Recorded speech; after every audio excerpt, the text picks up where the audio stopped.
आकाशवाणी केंद्र भोपाल से प्रस्तुत हैं प्रादेशिक समाचार। पहले मुख्य समाचार। राष्ट्रव्यापी कोविड टीकाकरण अभियान 16 जनवरी से प्रधानमंत्री नरेंद्र मोदी ने टीकाकरण की तैयारियों की समीक्षा की। राष्ट्रपति रामनाथ कोविंद ने कहा, 2 भारतीय कोविड टीकों का निर्माण आत्मनिर्भर भारत अभियान की महत्वपूर्ण भूमिका उपलब्ध। देश में कोविड से स्वस्थ होने वालों की दर बढ़कर 96.41% हुई। इंडोनेशिया की राजधानी जकार्ता में 50 यात्रियों को लेकर उड़ा विमान दुर्घटनाग्रस्त। भारत के साथ सिडनी क्रिकेट टेस्ट के तीसरे दिन ऑस्ट्रेलिया को 197 रन की बढ़ोतरी। अब समाचार विस्तार से।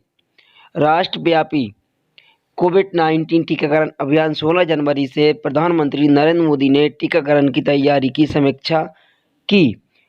प्रधानमंत्री नरेंद्र मोदी की अध्यक्षता में आज देश में कोविड-19 की स्थिति तथा राज्यों और केंद्र शासित प्रदेशों में टीकाकरण की तैयारी की उच्च स्तरीय समीक्षा बैठक की गई है।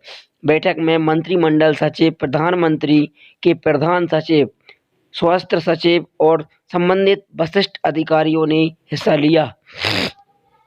प्रधानमंत्री ने विभिन्न मुद्दों से संबोधित कोविड प्रावधान की स्थिति की विस्तृत और व्यापक समीक्षा की। राष्ट्रीय नियम के कोविशील्ड और वैक्सीनशील्ड 2 टीकों को आपात स्थिति में इस्तेमाल करने की अनुमति दी। इन टीकों की सुरक्षा और प्रतिरोधक क्षमता सिद्ध हो चुकी है। निकट भविष्य में आने वाली वैक्सीन के संबंध में केंद्र और राज्य की तैयारियों से भी प्रधानमंत्री को अवगत कराया गया। यह वैक्सीन सबसे पहले तकरीबन 3 करोड़ स्वास्थ्य देखभाल कर्मचारियों और कर्मियों, अग्रिम पंक्तियों की कर्मचारियों को उपलब्ध कराई जाएगी। इसके बाद 50 वर्ष से अधिक की आयु के व्यक्तियों और गंभीर बीमारियों से पीड़ित लोगों को टीका लगाया जाएगा। इनकी संख्या करीबन 27 करोड़ है। प्रधानमंत्री को भी वैक्सीन वितरण प्रबंधन प्रणाली के बारे में भी बताया गया। इस पर अभी तक 79 लाख से ज़्यादा लाभार्थी पंजीकृत हो चुके हैं। टीकाकरण कर्मियों की परीक्षण प्रक्रिया का भी निर्माण हो चुका है। कुल 2360 लोगों को राष्ट्रीय स्तर के परीक्षण शिविर में प्रशिक्षण दिया गया है। इनमें राज्य टीकाकरण अधिकारी, प्रतिनिधि श्रृंखला अधिकारी, ईईसी अधिकारी तथा अन्य भागीदारी शामिल हैं। इसके अलावा 61,000 से ज़्यादा कार्यक्रम प्रबंधक, 2 लाख टीकाकरण कर्मियों को तथा 3,70,000 अन्य कर्मियों को राज्य जिला स्तर पर प्रशिक्षण किया जा चुका है।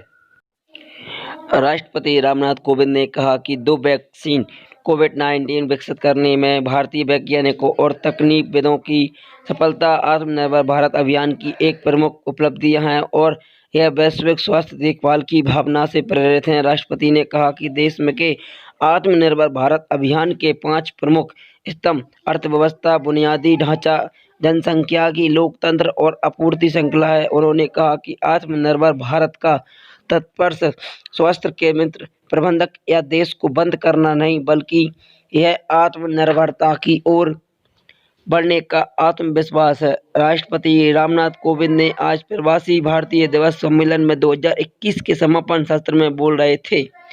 श्री कोविंद ने कहा कि कोविड-19 महामारी से उपलब्ध बड़ी चुनौतियों से निपटने में भारत आगे रहा।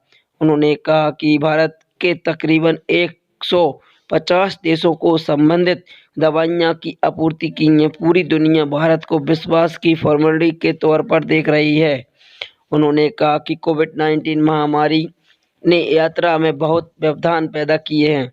उन्होंने भारतीय समुदाय को इस मुश्किल समय से स्वदेश लाने के लिए विदेश मंत्रालय और राजदूतावासों की सराहना की। श्री कोविंद ने कहा कि महामारी से निपटने के लिए विभिन्न देशों के भारतीय समुदाय महत्वपूर्ण चिकित्सा सामग्री की आपूर्ति करने में फंसे हुए छात्रों की मदद करने, बुजुर्गों की देखभाल करने, धन एकत्रित करने और जरूरतमंदों को भोजन उपलब्ध कराने के लिए किया गया था। राष्ट्रपति ने विदेश में लगभग 3 करोड़ भारतीय आबादी का उल्लेख करते हुए कहा कि ये दुनिया के प्रत्येक कोने में निवास कर रहे हैं उन्होंने कहा कि इससे यह सिद्ध हो गया है कि भारतीयों को सूर्य कभी अस्त नहीं होता। उन्होंने कहा कि प्रवासी भारतीय दिवस महात्मा गांधी के व्यक्तित्व और सार्वजनिक जीवन का स्मरण करने का एक अवसर भी है। उन्होंने जोर देकर कहा कि गांधी जी ने भारतीयता, अहिंसा, नैतिकता, सरलता और सरल विकास को हमारे सिद्धता बनाए रहने पर जोर दिया। इसी दिन 1915 में महात्मा गांधी स्वदेश वापस आए थे।